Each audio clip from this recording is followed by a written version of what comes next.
mother's family. So I was coming to a very, very different place, and it was at a time when I was beginning to write poetry, and the vibrancy of the culture, street culture, was still here at that time. It was really strong. It just meant a huge amount to me.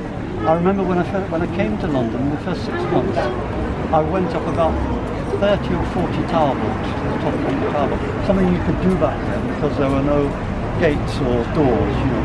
And it gave me a fantastic sense of the geography of London.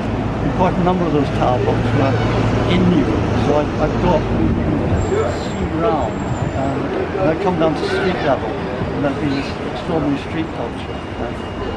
In the fish and chip shops, you know, in the cafes, in the shopping places. But this poem is actually talking about the need to go away or to think beyond.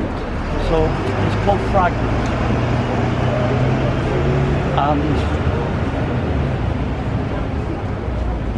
And so I long for snow to sweep across the low heights of London, from the lonely rail yards and track huts. London a lichen mapped on mild clays and its rough circle without purpose, because I remember the gap for clarity that comes before snow in the north, and I remember the lucid air's changing sky, and I remember the grey-black wall with every colour imminent in a coming white, the moon rising only to be displaced in the measured volatile calms of after, and I remember the blue snow hummocks in mountains of miles off in snowlight, frozen lakes, the frozen moss to stand on, where once a swarm drifting stopped. And I thought, we need such a change, my city and I, that may be conjured in us that dream birth of compassion, with reason and energy merged in slow dance.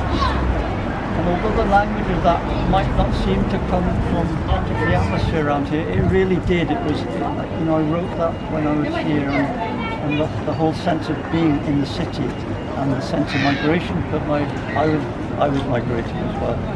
Anyway, I've taken too much of your time. Thank you very much. Really good. Amazing reading. Jesus.